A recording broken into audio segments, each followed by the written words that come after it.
So welcome everyone, and thank you so much for joining today. We're running these chats because we want career changers to know that they are not alone in the journey, and that it's definitely not as easy as it seems. Often we see only the good things about a career change, but what's not being shared are all the struggles, fears, and challenges along the way. The guests joining these fire chats will tell their real stories with challenges, fears, hopes, and of course wins. We hope you feel empowered and inspired by these stories and the ones coming up to also change your career to a more meaningful one. My name is Annelou and I founded Transitioner. Transitioner is helping professionals do work they love through an innovative program whereby you build confidence, 21st century skills, and a clear career path forward. I'm a certified coach and very passionate about helping people do work they love. Before we start the chat today with our amazing guests, 2 points for housekeeping. First one is we're going to record the session. If someone is not okay with that, please let me know. We're making these into podcasts so more people can be inspired by these stories. And secondly, if you have a question for Janneke or for me, please leave them in the chat box. At the end of the chat, we'll have like 10 minutes to answer your questions. And now I'd love to introduce to you Janneke, who recently started her own business as a personal coach, and she wrote a book, besides her job as Global Advocacy Lead at Rainforest Alliance. Thank you, Janneke, so much for joining, and welcome. Thank you. Yeah. Can you tell us a bit about your background?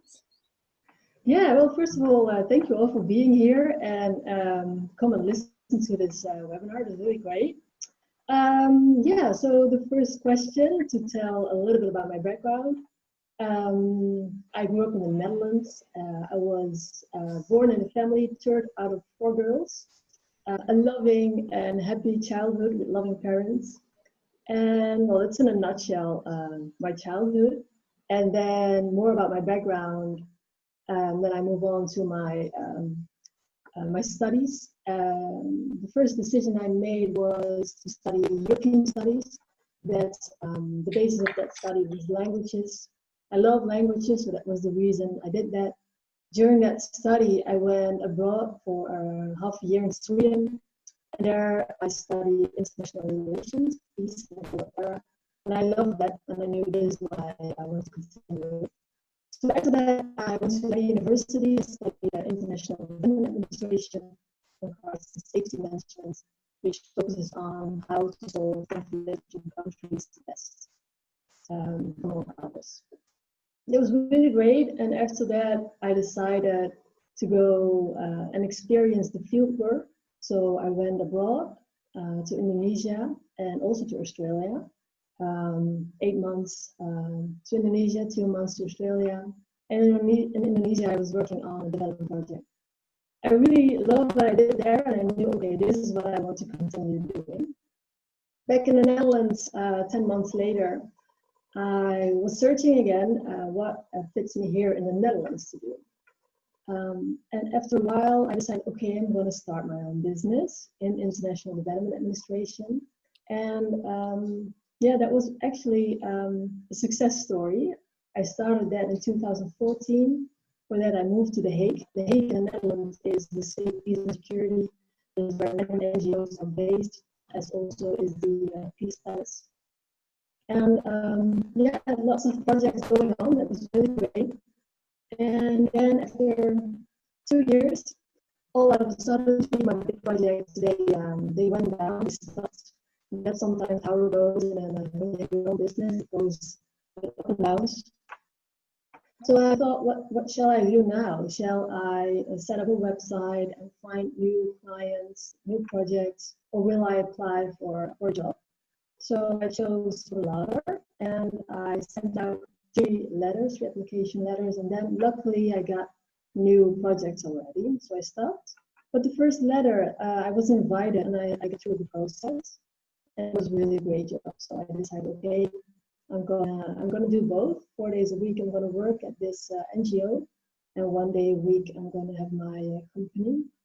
And I did that for a year, and then I became too busy because the job I had was the trade union. It was really great. It's a trade union that helps other trade unions across the world, so they safeguard and protect workers' rights. And I was mainly working in Indonesia. and also Cambodia, Benin, Africa, and Vietnam a bit, and some other countries. So that meant I had to travel 6 times a year to Asia, and I love that, being in also mainly being in Indonesia. So that was 3.5 years more or less I did that job, and then I noticed, okay, I need to change something, because I was not feeling very happy anymore, and I knew it was time for a change. And also, what was part of that is that at the moment I decided to start my business in international development administration, I knew I already had this passion to conduct personal coaching. And I did that now and then, personal coaching, but I found it too scary, and I did not have the guts to start my business really in that area. So then at this trade union, I took a month off, and I had a lot of holidays left because I was working a lot. And I did some thinking, and in that month I decided, okay, I need a change. I'm gonna go for this dream personal coaching, and I also need to change NGO wise, because I hope that's also a passion of mine. And I decided to apply for a new job in the NGO world. So that's where I'm currently standing now. Last year, September, I started at the Rainforest Alliance. I don't know whether you know it. It's a certifier, so it has a label, and if you have the label of the Rainforest Alliance on your product, it means it's a sustainable product. For example, in bananas, so it's a frog. The sticker is a frog. Maybe you know it. And it means that your banana or your chocolate has been produced in a country with good environmental conditions and with good labor conditions. And in September, funny enough, in the same week, I started a study which will last for 3 years to become a personal coach. And I already started conducting this while I'm doing this study. So that's where I'm at right now. Yeah. Yeah, it's an amazing story. Like, you followed your passion. You feel that you wanted to change and you do it. You just do it. I think that's so strong.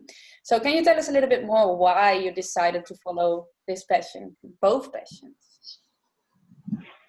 Yeah, so both passions indeed. Because on the one hand, I have this passion for international development work, and the other for personal coaching. And so I decided to follow now also this other passion, is because what I also a little bit already explained, when I was working at the trade union, I felt more and more unhappy because I was not listening to this gut feeling that I had, or this intuition. Okay, Janneke, you also need to do something with that other passion of yours. And I was actually ignoring that, and that made me more and more unhappy in my job life. So I knew it was time for a change. And at the moment that unrest came to a top, and I was like, okay, now it's really time to do something.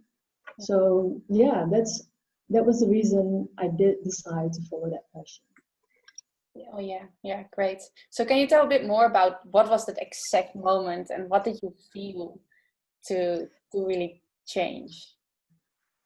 Yeah, so the exact moment, it has actually several moments. There were several moments in that process that really made me decide to do that. I remember in 2015 when I was on a plane to Indonesia to write my book there, because I wrote a book as well.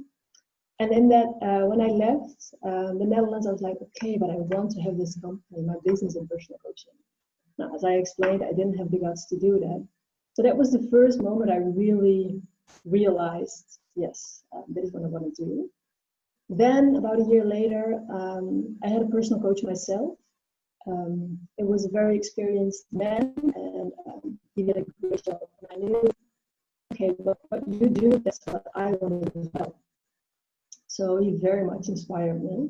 So I asked him, so what study did you do? So he explained me what he did 20 years ago. And I went searching on the net, and there I found that study, luckily enough, because my coach, he was living somewhere else. But that study was in the place where I live. but it was a very high valued study. So I signed up, but I had to wait for 1.5 years before I could start. Yeah, so that was another milestone in my life that I knew, okay, what you do, that's what I want to do. And also what adds up to that is that month that I took off when I was working at the trade union, and took time to think.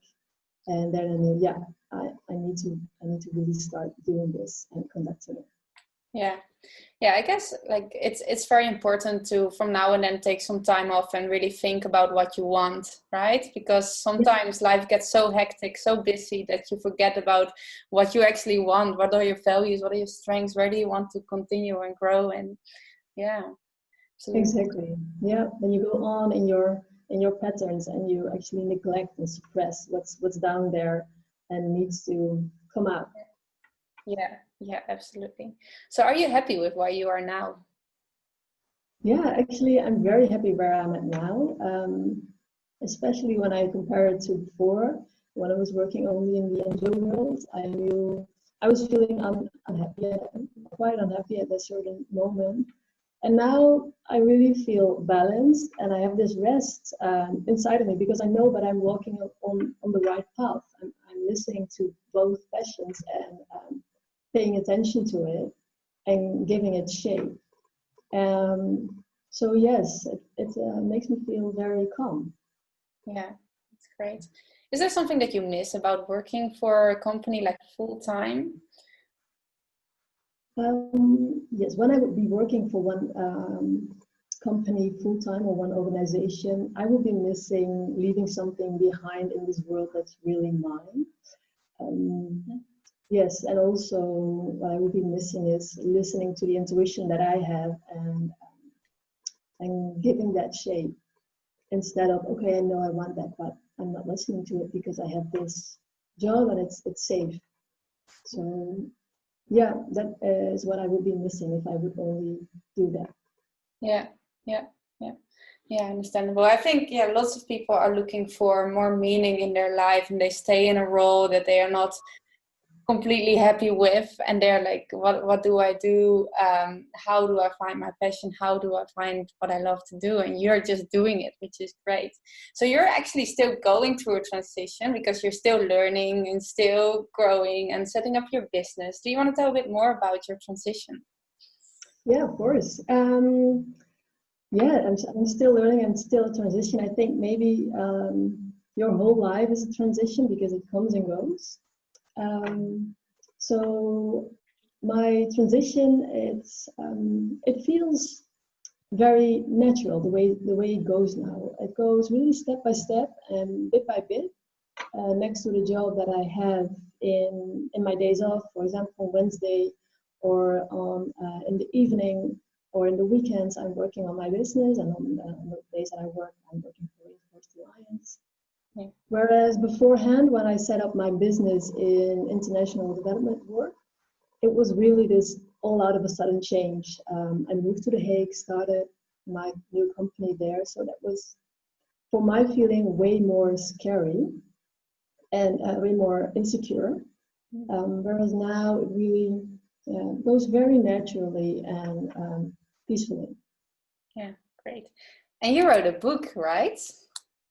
You want to tell me? Yeah, that's correct. Yeah. Sorry, did you say? Do you want to tell more about that? Yeah, I wrote a book indeed, and also that book is that plays actually a big role in this transition process. And also that book is a transition in itself. I had the idea already a long time I want to write a book. And so in 2015, when I started writing that book, I was in Malaysia and write that book, finish it there. So of course that didn't work out because in 1 month, well, I cannot write a book in 1 month. And the book is about my personal story. It's about 20 years ago. I had eating disorder, bulimia. And it's about the process from that eating disorder, bulimia, up to my coming out. So that process I really wanted to write down for myself. And then while writing this, I was like, oh, but I can also do something more with this. I could publish it and maybe could inspire others, or maybe it could help others. So now in the beginning of this book, I'm also referring to my personal coaching business.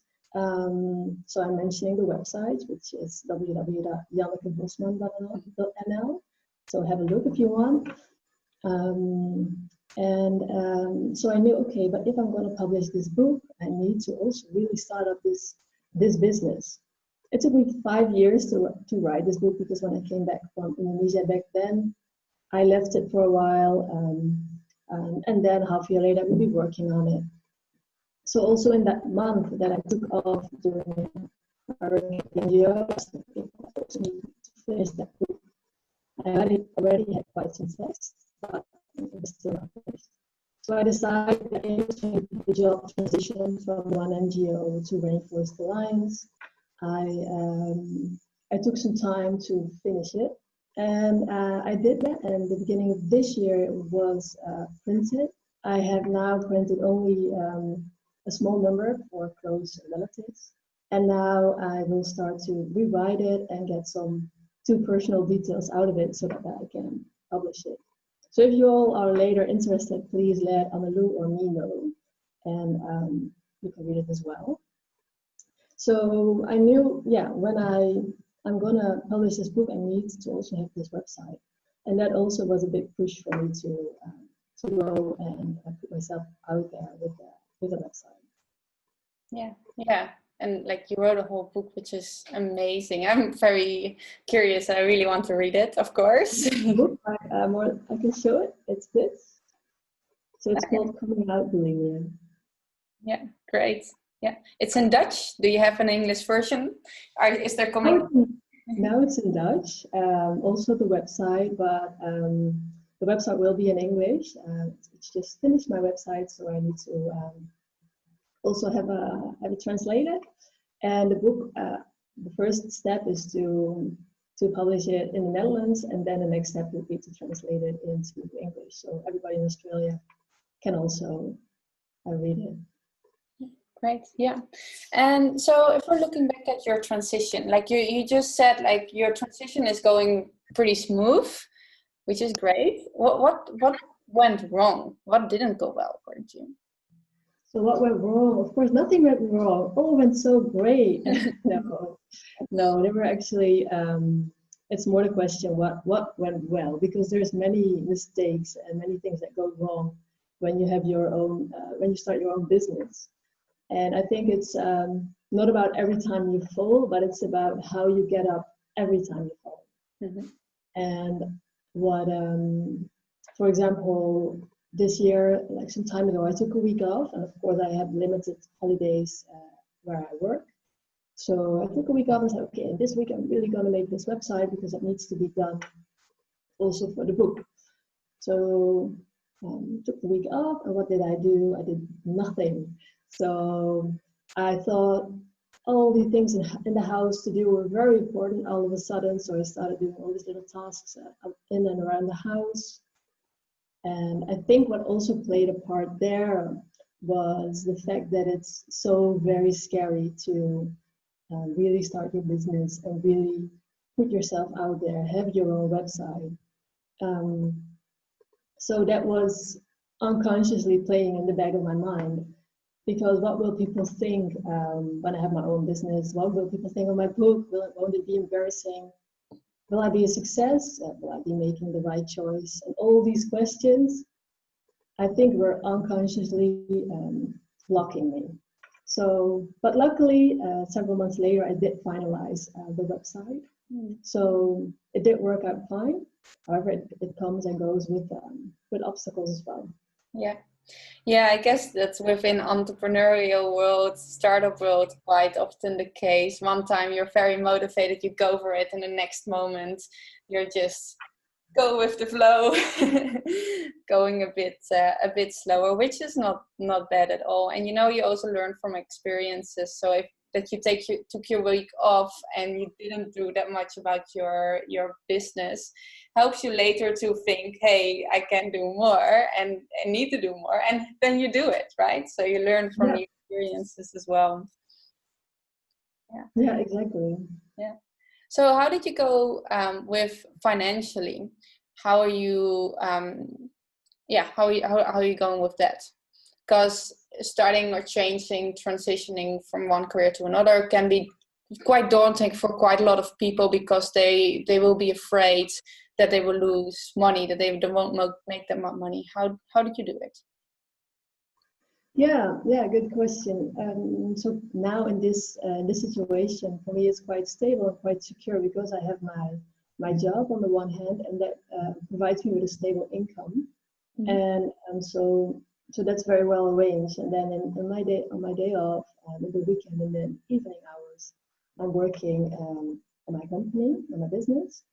And what very much helps me as well is that we now have to work all from home, because that makes it I have a lot of energy left in the evening. Before I would come home from a day of work and I would be so exhausted and I wouldn't have energy left, perhaps also not on the weekends, because being in the office with many people made that, it's with a lot of impulses, and had the effect that I had way less energy. But now working at home, I'm very much concentrated during my work, during the day, and also there's way less distraction, so I can focus on the tasks that I need to do, and I'm way calmer.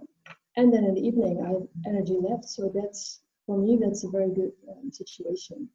Yeah, that's great. Yeah, I think it's also a great way to de-risk the change, the transition to make. If you want to start your own business, keep working at the company that you're working, and then besides that, work on the thing that you love. And if you want, like not in your case, but if you want, you can eventually go into completely your own business and slowing it down. Or you can keep combining the two things that you actually love. Yeah, exactly. So what was the most difficult part about your transition? Yeah, so the most difficult part about my transition, about setting up this business, was the insecurities that you need to deal with. What I told you before, what kept me down during that week off is, okay, but what will I be making the right decision? What will people think? What will they think of this book? Will I be doing well? So all these fears, that was the most difficult thing, because if you are going about making this change, you have to face those fears. So I think it's very important to not have yourself led by these fears, but have yourself led by what your heart tells you to do.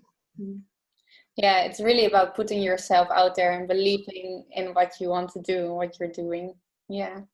So what help did you get? So of course I got help from Annalou, which is very good. So I can really recommend her as a career coach. She really did a great job and very much motivated me.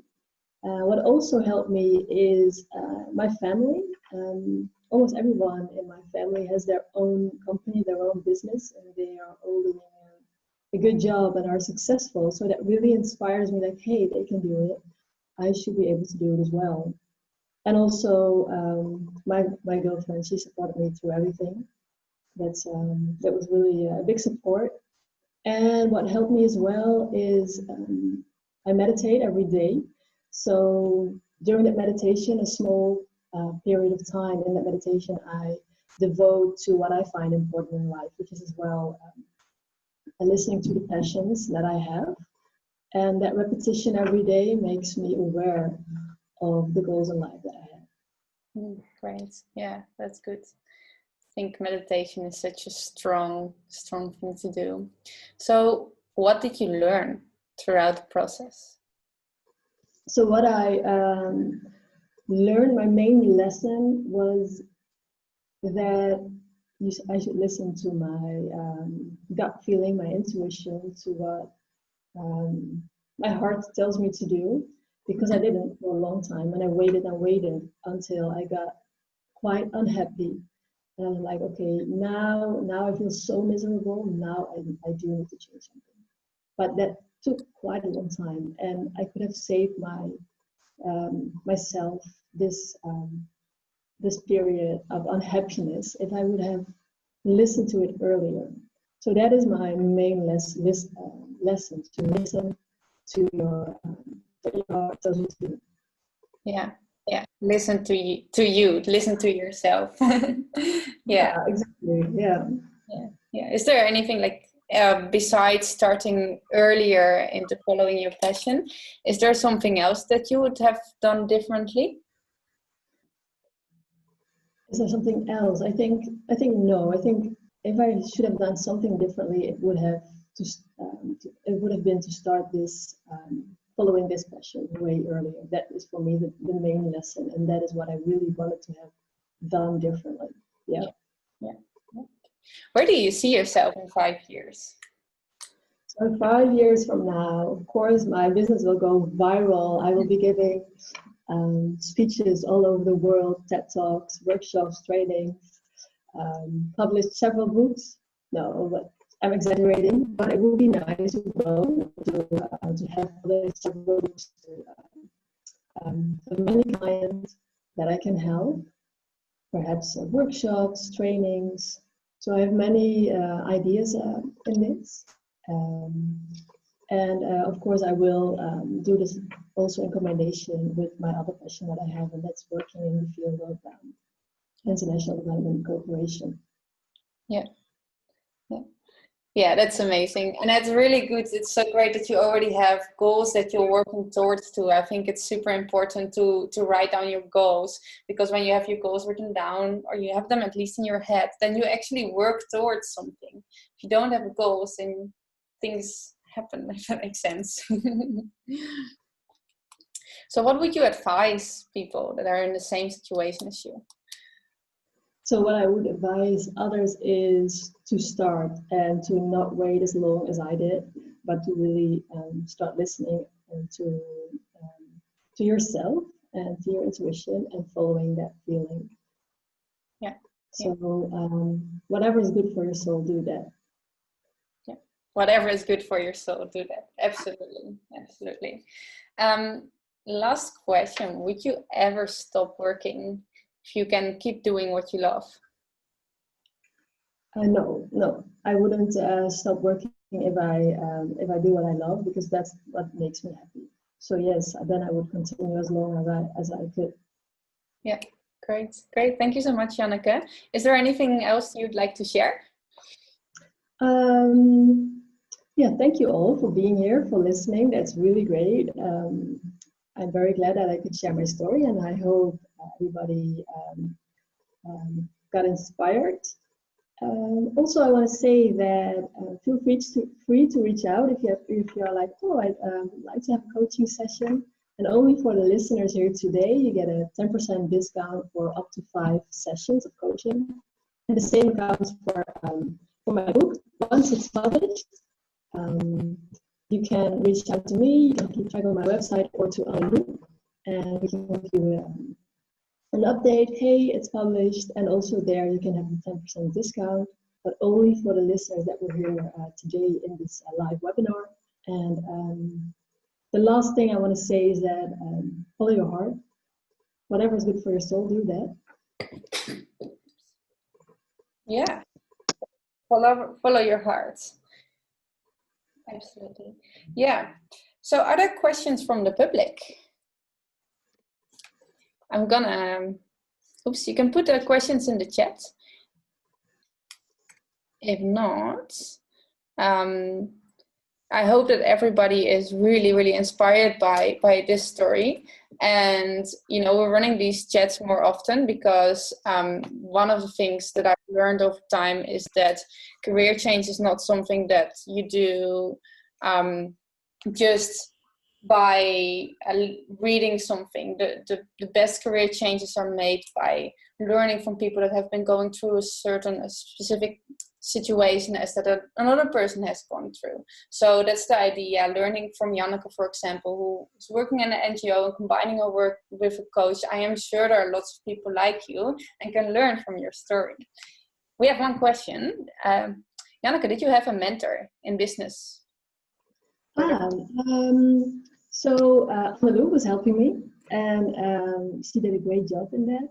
And the other mentor that I had was my personal coach that I had, that inspired me to do the same as he was doing. And he also, before I started that study that I'm studying right now, he already teach me how to best personal coach other people. Yeah, yeah, yeah, great. Yeah, so you had a few mentors.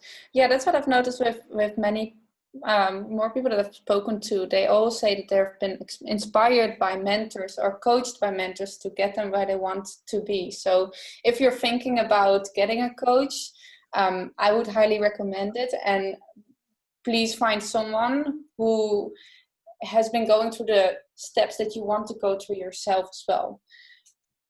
So another question from Edith: how do you acquire your customers? So finding my clients is by my own network. Of course, via my book that will be published. That is actually really the entrance to my business. That was the initial idea. But of course, already now I'm spreading the website via, for example, social media, Facebook. In the future, I will also put it on LinkedIn, perhaps also other social media pages. And perhaps also in the future, I might go to the local supermarkets here, put up little notes to say like, hey, you're searching for a personal coach, I'm living close by. That are all the ideas. The first step now in this career is finishing the second version of my book. Yeah, yeah, great. Yeah, very good to prioritize what's important right now, right? Yeah. And there are many ways to acquire your customers. I think it's also really important to think who your customers are and where you can find them, right? From there. Yeah, right. Any other questions?